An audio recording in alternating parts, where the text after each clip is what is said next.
Hey everybody, this is Hob. I am Jamie. And you're watching Dutch and Dragons. And today's topic is...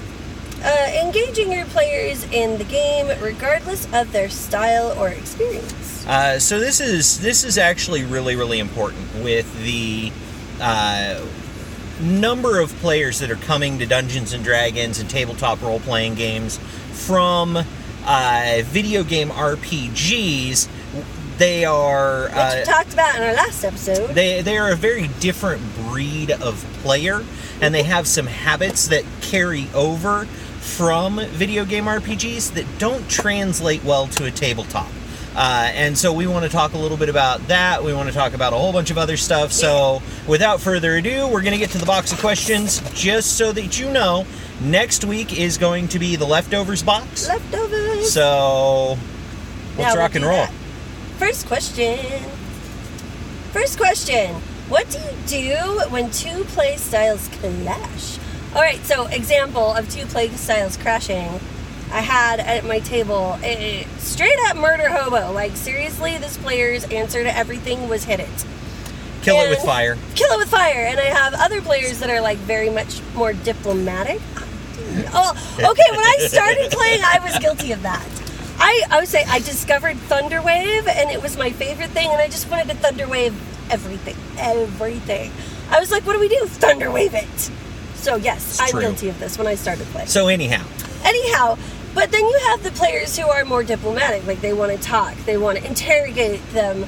So you'll have two players go up to the same NPC, and one's like, hello, we're so-and-so, and we want to, speak to you about, and the other one just decks them. And I mean, and that really cuts off the diplomatic path right there. Mm-hmm. And that caused a bit of friction because they didn't get a chance to interrogate because they're getting smacked anyhow. Yep. So what do you do about it? Well, so there are a couple of things that you can do. You can choose to have the NPC ignore it, mm-hmm. Which isn't always ideal.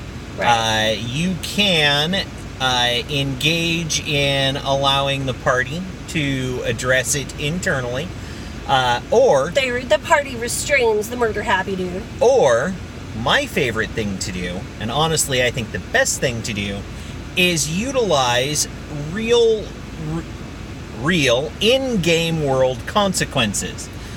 So if you have a player whose first response is to assault everybody that they see, well, they become notorious, they become wanted, they become, people shy away from them, people run away from them on the streets when they go into towns, mm-hmm. or when they try to go into towns, the local militia gets called and they get run out, or the guards get called and they're literally followed everywhere.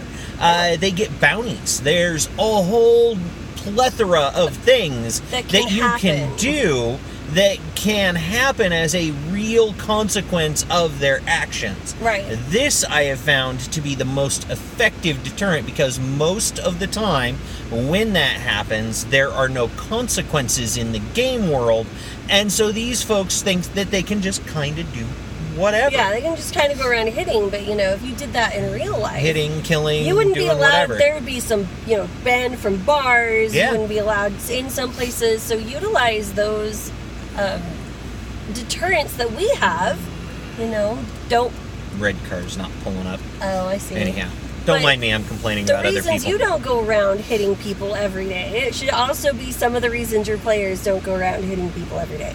True. But there are other kinds of play styles that will clash. Oh, yeah. That's just one example. That's one of the major examples. But generally speaking, I try to allow the party and the players to work out their differences, whatever they may be. And if that is just not happening, if for some reason they just can't do it, sometimes you do have to play counselor mediator, and every once in a while there's just one player that has to go. Yep. It happens. We're going to order coffee. Hang on. All right. Are we ready? And we're back. Ready for the next question? We are ready for the next question, I think. What are some game elements that are universal to all types of players? Ooh. So, getting stuff.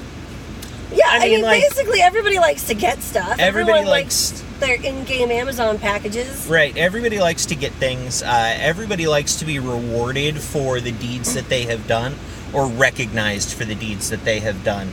Regardless of the play style or the type of game or the type of player, it's almost universal that they will enjoy receiving accolades, they will enjoy receiving rewards, they will enjoy receiving treasure. So, on the flip side of what we just talked about, maybe you have a character who's very murder hobo-y, and they restrain from that for the most part, but they do enjoy that sort of things. Maybe they get some hits that come their way. Maybe they're known for their ruthless, go and just get it done attitude, and that can also be rewarded in game. Absolutely. With things like people seeking them out for jobs because of their reputation. And the same thing can go for your player that's more diplomatic, or so it's not just about receiving stuff. Like, magic items are cool, and potions are cool. Awards, accolades, and recognition also fall into that, as I said. Right, but there's some really cool things that you can do to reward that sort of thing. Yeah. Oh, absolutely. Absolutely. So, next question. How can I tell if my player is more video game RPG or tabletop RPG? The clearest sign that you have a video game RPG player in your party is they hoard everything. They get a health potion. Boy, they are not using that health potion until they've got a hit point left and they feel like there is no other option. Yeah. They literally they hoard everything, and they forget about things that they have that might be usful too, because they've hoarded everything.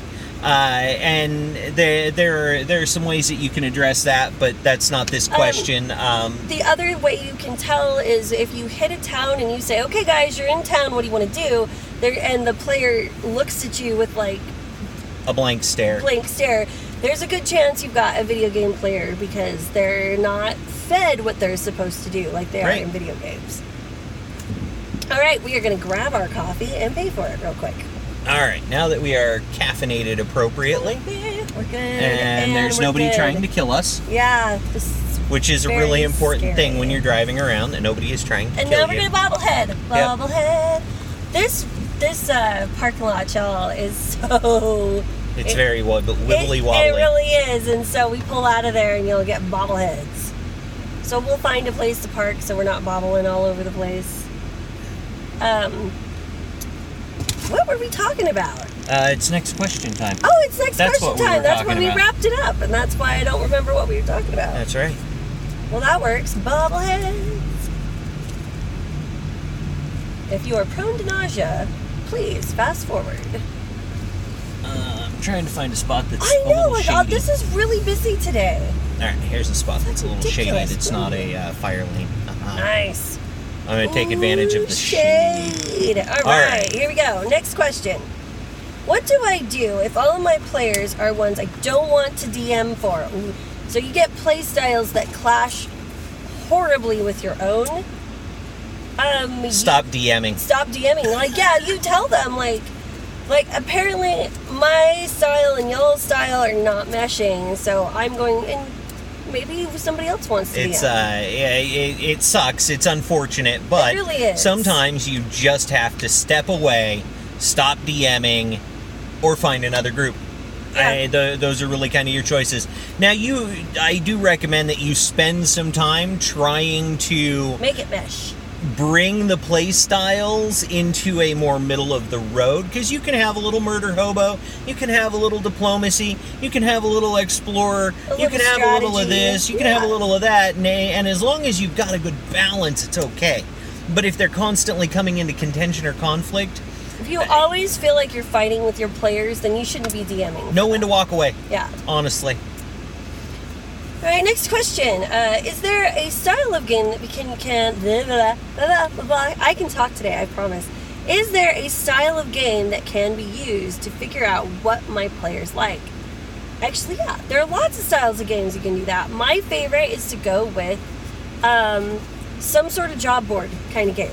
Job board, Hunter's Guild, Hunter's Guild or Mercenaries Guild, any way that you can kind of hand feed different styles of missions or campaigns to your players is going to be a great way to kind of gauge very quickly. We ran it's been like a couple of years now. We've been running like a year and a half. Almost a year and a half. We've been running a Hunters Guild game so that we could just throw lots and lots of stuff at our players to see what they liked, what they didn't like, what they reacted well to. We did a mass combat style game. We did sea voyage. Yeah, we did little quest at one time. We did horror fetch and quests adventure and a horror hex and crawl mystery and a hex crawl and a micro hex crawl. So I did all of this, and then I wrote up a little, almost like those things. If you've ever gone to a college class, at the end of the college class, you get like, how did the teacher do, and what things you liked about the class, and what things could be done better. I sort of handed that out at the end of the game, and I said, here was the quest you did. Here's a brief synopsis, because, we've been at this for like a year and a half. They're going to forget. Yep. And on a scale of 1, I hated it, to 10, I really loved it. What did you think of this style of game? So that I can look at that and kind of go, okay, this is what they enjoyed. This is what they didn't enjoy. I had them write comments on it, like, if you didn't like it, is there a way that you would like it? We did a hex crawl. Our players are not hex crawlers. But we did another shorter hex crawl where they could see the destination. They just didn't know what was between them and the destination. And they liked that a lot better. So they said we'd be willing to give that style of hex crawl another try. Yeah.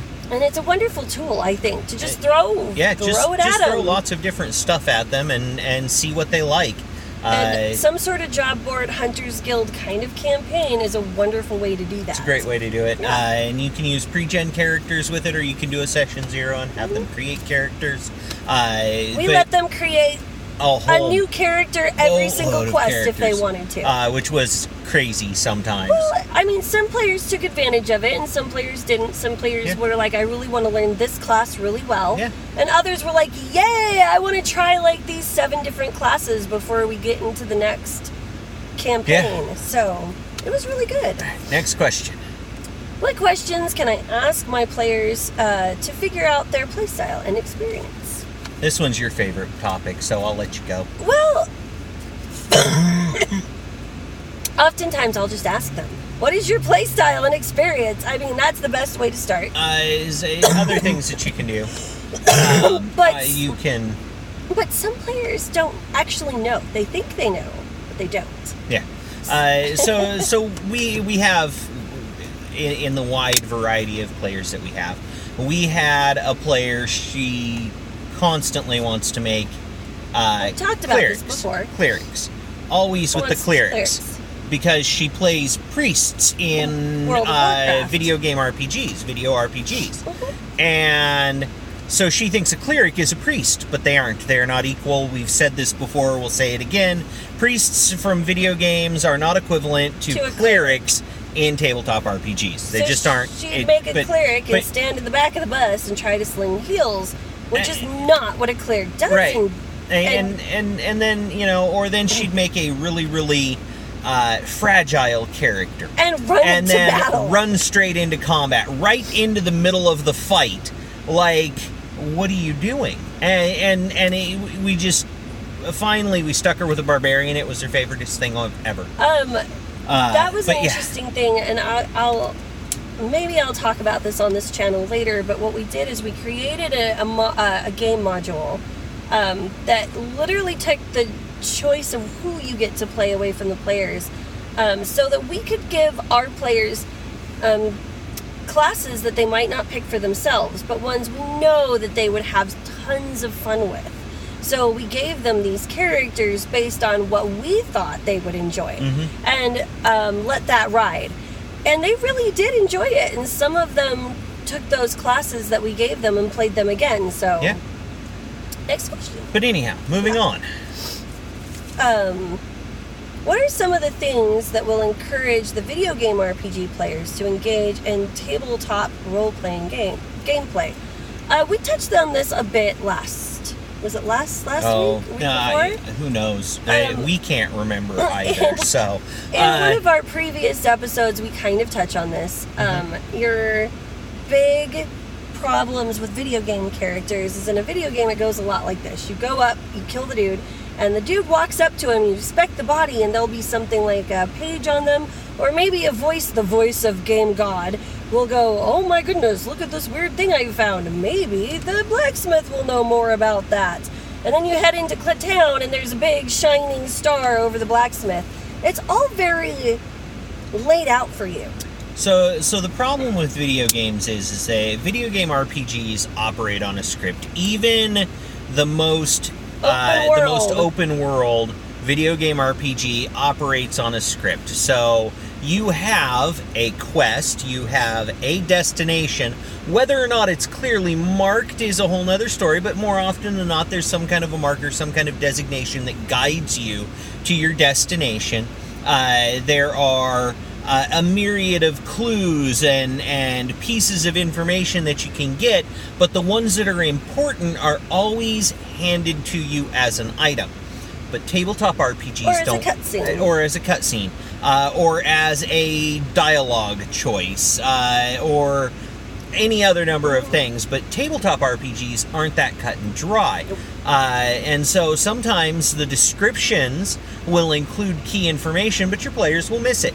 And so one of the things that we have done is we've started using what we call a passive perception card, which you hand a stack of cards to the player that have numbers on them, and you tell them when to flip them over, or you can hand them out as they enter areas or as they reach different encounter points. But it sort of draws them in, but it does another thing, because you're not giving everybody the same information at the same time. It forces they your have players to talk to each other. Which is super important, because the sooner you can get your players to talk to each other in character, the faster they're going to adapt to that tabletop RPG. For example, I'm going to give a quick example of what we use our passive perception cards for. Your team walks into a town. You have a ranger. The ranger walks in, and he automatically notices that this town has a lot of cart traffic. There's lots of carts that run through here, and they all seem to be going to the same destination. That's something a ranger would notice. He's looking at the tracks, he's looking around. The fighter's going to walk in, and the fighter automatically takes note of some of the city's defenses. He looks around, and he's like, oh, the guard doesn't look very strong, or the guard looks very strong, or all of the men in the town are old and young, and all the fighting men seem to have vanished. Things like that. The wizard's going to walk in, and he's going to notice if there are arcane shops or symbols or something like that. The priest walks in, he automatically notices the temple in the town and maybe the deity that it belongs to. So everybody's getting these different pieces of information about the town based on their class. Yep, based on their character class and their background and a few other key things. I'll do things that are based on their personality. We had one of our players played a foodie for some time, and so I would always include things about the local cuisine that they notice right off the bat, because it's part of their personality that they chose to play. But those types of things, and I just hand those out to them as cards, and they read the card, and then I tell them they can just straight up read their card to somebody else, or they can convey the information however they want. And it takes a lot of me saying, you notice tracks on the ground, and everybody going, oh, we're all going to roll to tell if we can know what kind of tracks. It cuts down on a whole lot of potential issues in the game, and it forces our players to interact with each other, and that's really the key element to getting tabletop RPGs working. I think we've got time for one more. One more, if we're quick. If we're quick, we'll see if this is a quick question. If it's not, I'll try another one. Nope, that is not a quick question. That is not a fast question at all. Oh, this one is kind of. How do I encourage my players to embrace other styles of gameplay? If you do, how do you get your murder hobo to maybe embrace a little diplomacy? Reward them when they do it. Positive reinforcement is the ultimate key. It works in almost every situation. Reward them for taking the diplomatic route first, and reward them highly for it. So make it a worthwhile moment for them. And do that with every style of gameplay. Whenever they reach out, whenever they extend beyond what they normally do, reward them for it. Even if it wasn't in your plan to reward them, even if you were going to have them be murdered, try to get murdered horribly by the thing they just tried to talk to, that's the first time they've ever tried to talk to it, I changed my plan right there and then, and I do something that was super rewarding because they did attempt. I never try to smack my players down for attempting outside the box. Right, because you don't want to do that. But that's all we have time for today. Thank you very much for joining us. If you enjoy what we're doing, please click like and subscribe, and click the little button, the little bell, so that you get notifications when new videos are posted. If you don't like us, please subscribe so you can hate watch us.